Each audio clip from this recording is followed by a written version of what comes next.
नमस्कार दोस्तों, आप सभी का स्वागत है फ्रीडम एजुकेशन ऑफ इंडिया में। तो दोस्तों, अपनी ये दूसरी कक्षा है जिसके माध्यम से अपन पीटीटी की एग्ज़ाम में गत वर्षों में जो प्रश्न पूछे गए हैं उनको हल करेंगे। प्रत्येक विषय की मैं आपको गत वर्षों के प्रश्न हल करवाने वाला हूँ। आज की दूसरी कक्षा है जिसमें अपन रीजनिंग के ही प्रश्न हल करेंगे। तो सभी विद्यार्थी इन प्रश्नों को अच्छे से देख लीजिएगा। इन क्लासेस के माध्यम से आपको पता लगेगा दोस्तों कि आपके पीटीटी के एग्ज़ाम में कौन कौन से टॉपिक से किस प्रकार के प्रश्न पूछे जाते हैं, और इन प्रश्नों के माध्यम से आपकी प्रैक्टिस भी हो जाएगी। तो पहला प्रश्न है आज की इस कक्षा का। 14 फरवरी 2009 को शनिवार था, तो 14 फरवरी 2008 को कौन सा दिन था? ये गत वर्ष यानी कि पीटीटी 2020 की परीक्षा में पूछा गया प्रश्न है। 4 ऑप्शन दिए गए हैं। जिन विद्यार्थियों को आता है वो फटाफट से उत्तर कीजिए। बाकी जिन विद्यार्थियों को नहीं आता है उनके लिए मैं आपको हल बताने वाला हूँ कि किस प्रकार से ऐसे प्रश्न आपको हल करने हैं।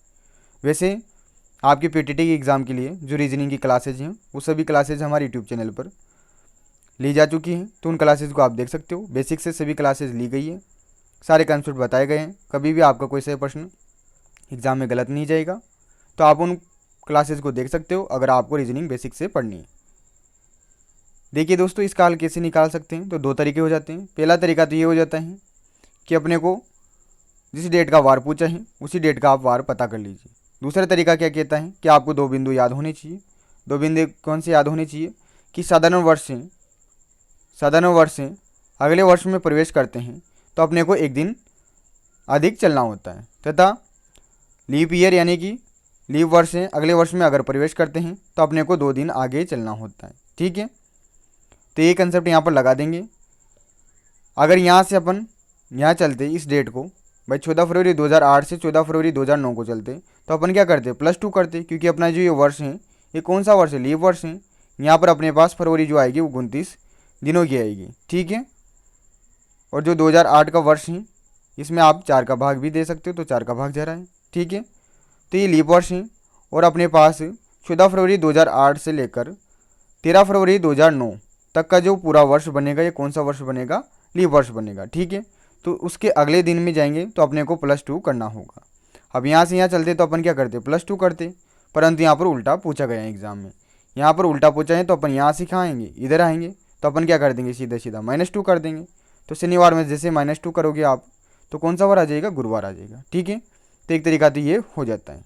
अगर मान लीजिए साधारण वर्ष होता तो फिर क्या करते अपन? -1 करते। ठीक है, दूसरा तरीका क्या कहता है कि इस डेट के आप वार पता कर लीजिए। ठीक है, कैसे करोगे?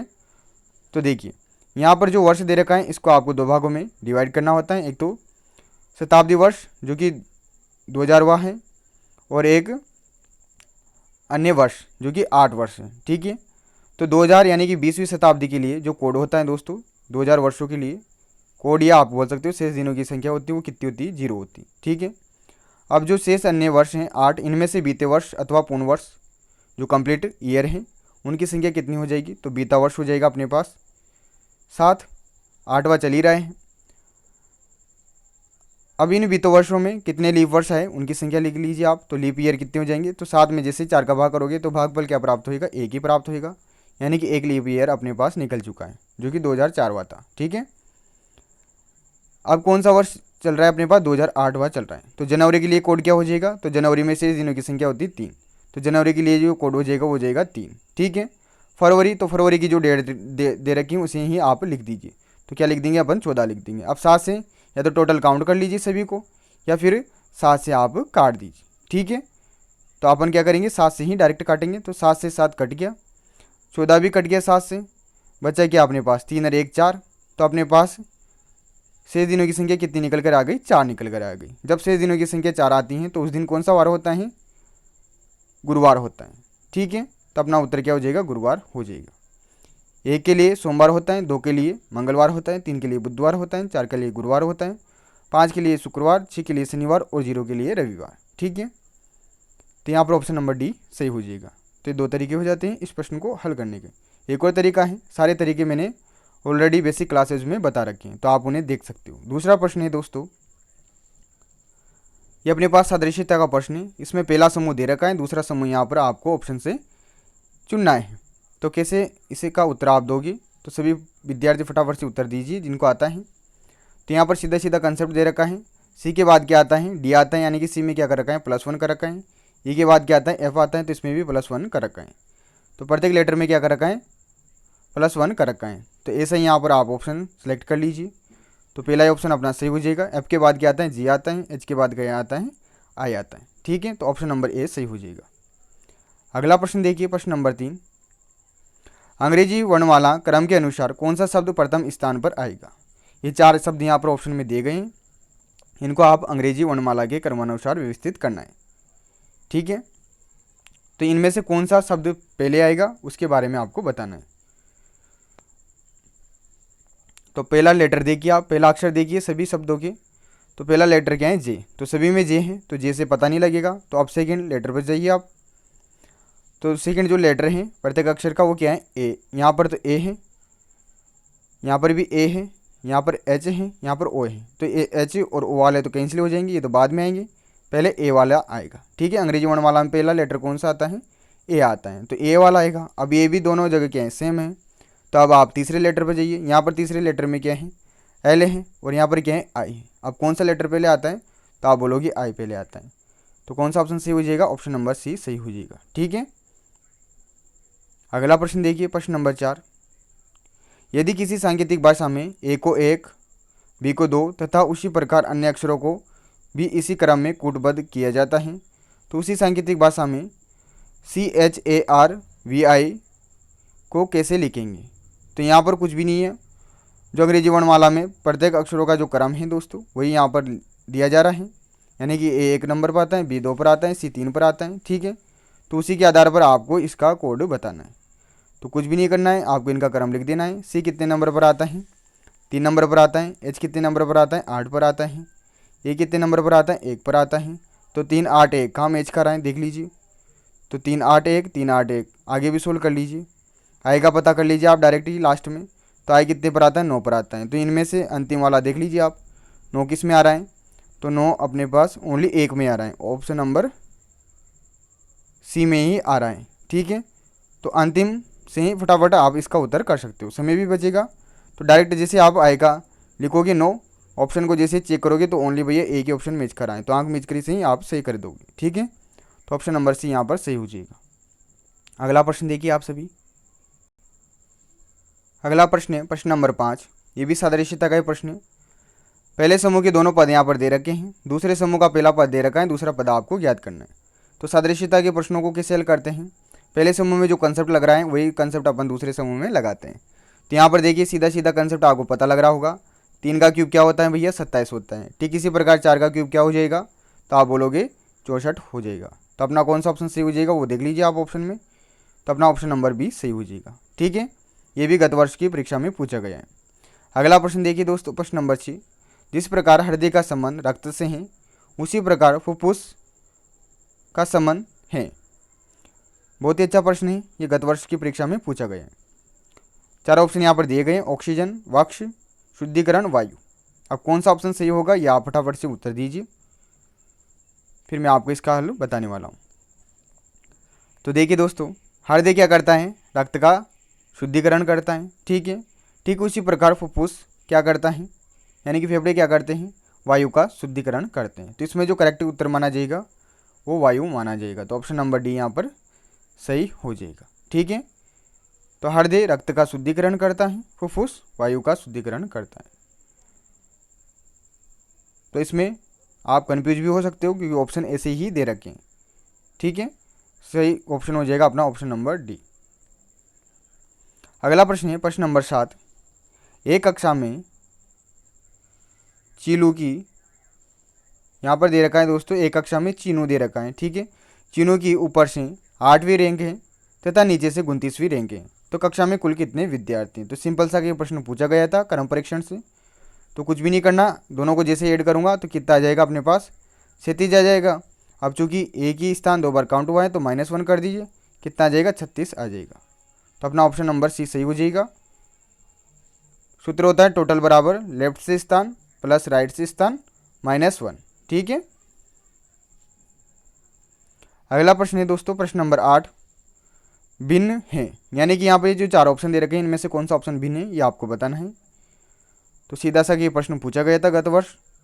तो देखिए यहाँ पर आपको कंसेप्ट निकाल लोगे आप, 4 ऑप्शन को जैसे ही देखोगे आपको क्या पता लग रहा है कि 8 को 3 से गुणा करोगे तो क्या आएगा, 24 आएगा। 12 को 3 से गुणा करोगे तो 36 आएगा। अंतिम जो ऑप्शन है डी नंबर का, तो 15 दे रखा है, तो 5 को 3 से गुणा करोगे तो क्या आ जाएगा, 15 आ जाएगा। परंतु जो सी वाला ऑप्शन है ये गलत दे रखा है। 18 को 3 से मल्टीप्लाई करोगे तो कितना आएगा अपने पास, 54 आएगा। परंतु यहाँ पर क्या दे रखा है, 48 दे रखा है, तो ये गलत हो जाएगा युग्म, अतः ये सही उत्तर अपना हो जाएगा। ठीक है, तो ऑप्शन नंबर सी यहाँ पर सही हो जाएगा। अगला प्रश्न देखिए सभी विद्यार्थी। अगला प्रश्न है प्रश्न नंबर 9। यदि किसी सांकेतिक भाषा में कैलेंडर को क्या लिखा जा रहा है, CLANAEDR लिखा जाता है, तो उसी भाषा में सर्कुलर को क्या लिखा जाएगा।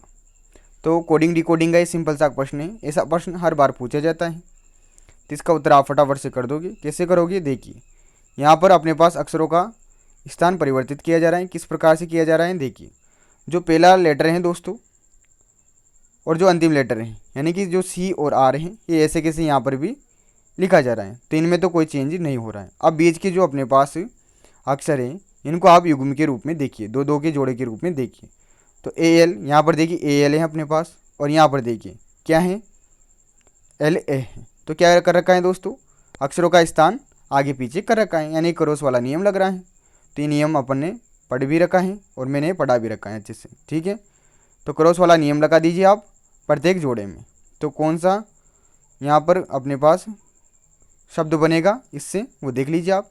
तो C तो ऐसे कैसे आ जाएगा, IR में R पहले आ जाएगा, I बाद में आ जाएगा। CU में U पहले आ जाएगा, C बाद में आ जाएगा। इतना सा का आप कर लीजिए और मैच कर लीजिए। तो CRIU, CRIU, ठीक है। और यहाँ पर भी है, तो आप अंतिम वाली देख लीजिए, अंतिम कौन सा आएगा, R ही आएगा। तो R यहाँ पर आ रहा है, तो अपना ऑप्शन नंबर A सही हो जाएगा। ठीक है, तो ऑप्शन नंबर A यहाँ पर करेक्ट आंसर हो जाता है इस प्रश्न का। कोडिंग डिकोडिंग वाला जो टॉपिक है काफ़ी अच्छी तरीके से पढ़ा रखा है, आप ज़रूर पढ़िएगा दोस्तों उन क्लासेज को। जिस टॉपिक में आपकी प्रॉब्लम है उस टॉपिक को आप पढ़ लीजिएगा। ठीक है, अगला प्रश्न है दोस्तों प्रश्न नंबर 10। ऐसा प्रश्न भी हर बार पूछे जाते हैं जो कि काफ़ी आसान प्रश्न होता है। ये वेन डायग्राम से ही संबंधित प्रश्न है। कैसे हल करते हैं ये आपको पता होना चाहिए, तभी आप आसानी से उत्तर दे पाओगे। ठीक है, एक ही क्लास में मैंने पूरा वेन डायग्राम वाला जो टॉपिक है वो कंप्लीट करवा रखा है। 1 घंटे की क्लास है, उसी में पूरा टॉपिक पढ़ा रखा है, तो आप ज़रूर देखिएगा। तो देखिए दोस्तों, ऐसे प्रश्नों को कैसे हल करते हैं। ऐसे प्रश्नों को हल करने का तरीका बड़ा ही आसान है। एक ही कंसेप्ट से आपको प्रत्येक प्रश्न हल करना है। क्या है कंसेप्ट, मैं आपको बता देता हूँ। सबसे पहले आपको जो वेन आरेख दे रखे हैं उनको अच्छे से एनालिस कीजिए, उनमें क्या चीज़ें दे रखी हैं उनको पहचानिए। फिर उसके बाद जो प्रश्न पूछा जाता है उसे ध्यानपूर्वक पढ़िए और उत्तर दीजिए। यहाँ पर 3 अलग अलग वेन आरेख दे रखे हैं, एक तो गोले वाला है, त्रिभुज वाला है और आयत वाला है। ये अपने पास अलग अलग चीज़ों को शो कर रहा है। तो अपने पास जो गोले वाला आरेख है इसके अंदर जो भी चीज़ें हैं, अभी चूंकि इस प्रश्न में संख्या दे रखी है, कुछ और चीज़ भी दिया जा सकता है आपको एग्जाम में। तो संख्या दे रखी है, तो ये संख्या क्या शो कर रही है, तो शो कर रही है दोस्तों अंग्रेजी में पास विद्यार्थियों की संख्या को। ठीक है, जो ये त्रिभुज है ये क्या शो कर रहा है, तो हिंदी में पास विद्यार्थियों की संख्या को शो कर रहा है। ठीक है, ये जो आयत है ये क्या शो कर रहा है, तो गणित में पास विद्यार्थियों की संख्या को शो कर रहा है। ठीक है, अब देखिए, अब यहाँ पर अपने पास जो बीच में ये संख्या दे रखी है दोस्तों, थोड़ा जूम कर देता हूँ आपको दिख जाए। बीच में दे रखा है अपने पास 5, तो ये कॉमन है दोस्तों तीनों में। ठीक है, फिर अलग अलग पार्ट अपने पास कॉमन है जिसका उत्तर अपन करेंगे अभी प्रश्नों के माध्यम से। पहला प्रश्न है, ऐसे कितने विद्यार्थी हैं जो अंग्रेजी व हिंदी में पास हैं लेकिन गणित में पास नहीं हैं। अब अंग्रेजी हिंदी में जो पास विद्यार्थी हैं उनकी संख्या को अपने को बताना है, उनमें गणित में पास जो हैं वो नहीं होने चाहिए। ठीक है, तो देखिए दोस्तों, अंग्रेजी व हिंदी, तो अंग्रेजी ये रही अपने पास गोले वाली, हिंदी कहाँ है भैया, ये त्रिभुज वाली। अब देखिए ऐसा लेना है जो गणित में पास नहीं हो, तो यहाँ पर देखिए 4 भी गणित के अंतर्गत हैं, 7 भी हैं, तो 4 7 आएगा नहीं। तो अपना कौन सा कॉमन पार्ट आएगा, वो आएगा 9 वाला, यानी कि जो 9 विद्यार्थी हैं ये ऐसे हैं जो अंग्रेजी में भी पास हैं तथा हिंदी में भी पास हैं, परंतु गणित में पास नहीं है। ठीक है, गणित के अंतर्गत नहीं है, गणित में वही विद्यार्थी पास हैं जो इस आयत के अंतर्गत हैं। ठीक है, तो आयत से तो बाहर है अपना 9, तथा दोनों में कॉमन है, यानी कि अंग्रेजी और हिंदी दोनों की जो आरेख हैं उनमें कॉमन है। ठीक है, तो अपना जो उत्तर हो जाएगा वो हो जाएगा दोस्तों 9। तो यहाँ पर ऑप्शन नंबर डी सही हो जाएगा। ठीक है, आ गया समझ में। अब देखिए अगला प्रश्न। अगला प्रश्न है दोस्तों, ऐसे कितने विद्यार्थी हैं जो अंग्रेजी और गणित में पास हैं परंतु हिंदी में पास नहीं हैं। अब क्या करना है आपको, अंग्रेजी और गणित का देखना है।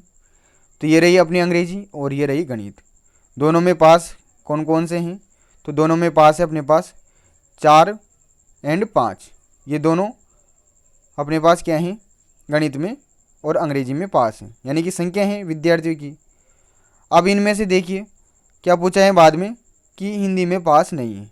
अब इनमें से ऐसे नहीं होने चाहिए जो हिंदी में पास हो। तो देखिए हिंदी के अंतर्गत कौन सी संख्या आ रही है, 5 आ रही है, तो ये भी नहीं होगा भैया, क्योंकि हिंदी में आ गया अपने पास।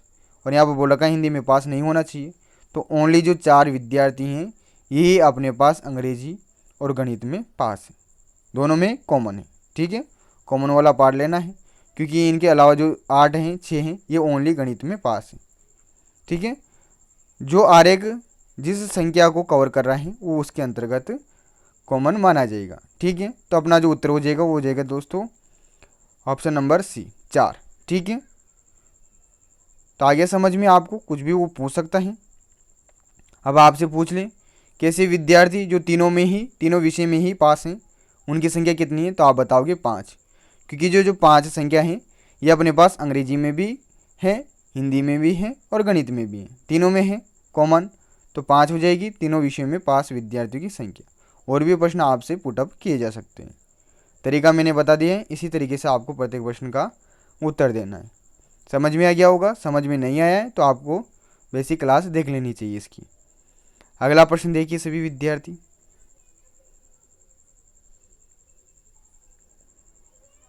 अगला प्रश्न है दोस्तों प्रश्न नंबर 11, दिए गए 500 की स्थिति से पता कीजिए कि अंक 4 के विपरीत कौन सा अंक होगा।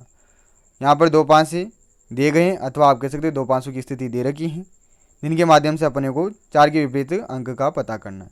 तो इसका कंसेप्ट सबसे आसान कंसेप्ट यही है कि अपने पास दोनों पासों में जो अंक कॉमन दे रखा है उसे पकड़ लीजिए और दक्षिणावर्त घूम जाइए। अब दोनों पासों में देखिए आप, जो अपने पास 2 हैं ये कॉमन है, तो जो कॉमन है वहीं से आप दक्षिणावर्त घूम जाइए। यहाँ भी घूम जाएंगे अपन घड़ी की दिशा में, घूम गए भैया। तो अब देखिए नंबरिंग देना चाहो तो दे सकते हो। तो पहला यहाँ पर आ जाता है 2 ए पर, 1 आ जाएगा बी पर और 4 आ जाएगा सी पर। इधर ए पर आ जाएगा अपना 2, क्योंकि ए तो कॉमन है अपने पास, यानी 2 कॉमन है। बी पर आ जाएगा 5 और सी पर आ जाएगा 3। अब क्या पूछा है, 4 के विपरीत पूछा है। तो 4 कहाँ है, इधर सी पर है, तो 4 सी पर है और इधर सी पर कौन है 3, तो इधर सी पर जो है वही किसके विपरीत हो जाएगा, इधर वाले सी के विपरीत हो जाएगा। तो सी के विपरीत है, बी के विपरीत है और ए तो कॉमन है ऐसे ही, तो ए उसके विपरीत होगा जो दिखाई नहीं दे रहा है। ठीक है, तो यहाँ पर अपने पास 4 के विपरीत अंक कौन सा हो जाएगा, 3 हो जाएगा। तो अपना जो सही उत्तर हो जाएगा ऑप्शन नंबर बी हो जाएगा। 5 की मैराथन क्लास मैंने ले रखी है, एक ही क्लास में पूरा टॉपिक कंप्लीट पढ़ा रखा है, कोई सा भी बिंदु नहीं छोड़ रखा है। और जो तरीका बताए हैं काफ़ी आसान तरीका बताए हैं, और ऐसा प्रश्न अपने एग्जाम में आता है। ठीक है, सिंपल सा ये प्रश्न होता है, बस आपको कॉमन को देखना होता है और वहीं से ही घूम जाना होता है। तो यहाँ पर अपने पास 2 कॉमन था, तो 2 से अपन घूम गए। तो पहले नंबर पर 2 आया, दूसरे पर 5 आया, तीसरे पे 3 आया। इधर पहले पे 2 आया, दूसरे पे 1 आया, तीसरे पे 4 आया।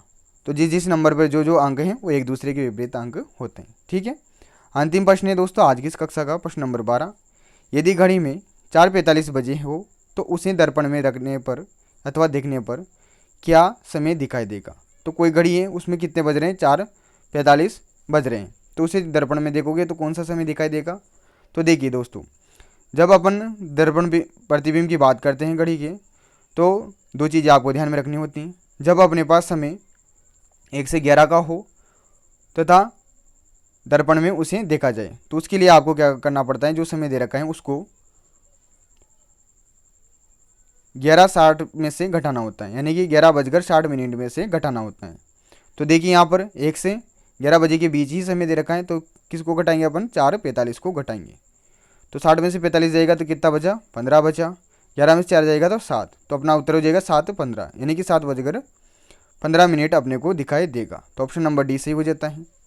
इसका आप देखना चाहो तो प्रैक्टिकली भी देख सकते हो, ये अपनी घड़ी है। ठीक है, कितने बज रहे हैं? 4:45।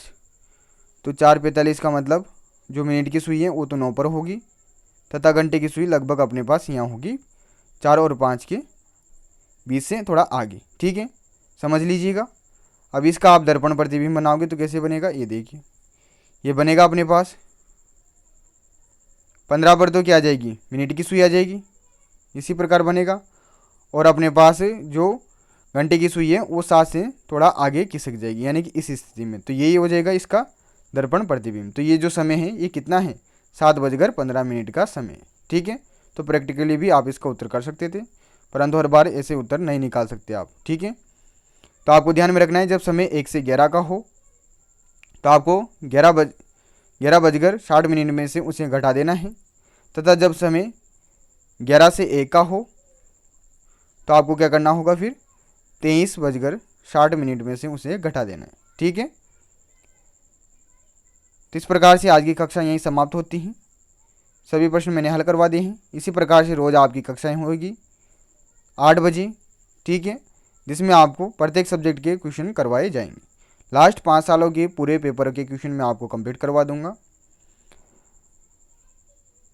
ठीक है, बाकी बेसिक क्लासेस के लिए आप अन्य क्लासेस को हमारे यूट्यूब चैनल पर प्ले लिस्ट हैं, उनके माध्यम से देख सकते हैं। आशा करता हूँ आज की कक्षा आपको पसंद आई होगी। ज़्यादा से ज़्यादा शेयर कीजिएगा। चैनल पर अगर पहली बार विजिट करें तो चैनल को सब्सक्राइब कर दीजिएगा और कक्षा को लाइक कर दीजिएगा। ठीक है, मिलते हैं अगली कक्षा में, तब तक के लिए धन्यवाद। जय हिंद, जय भारत।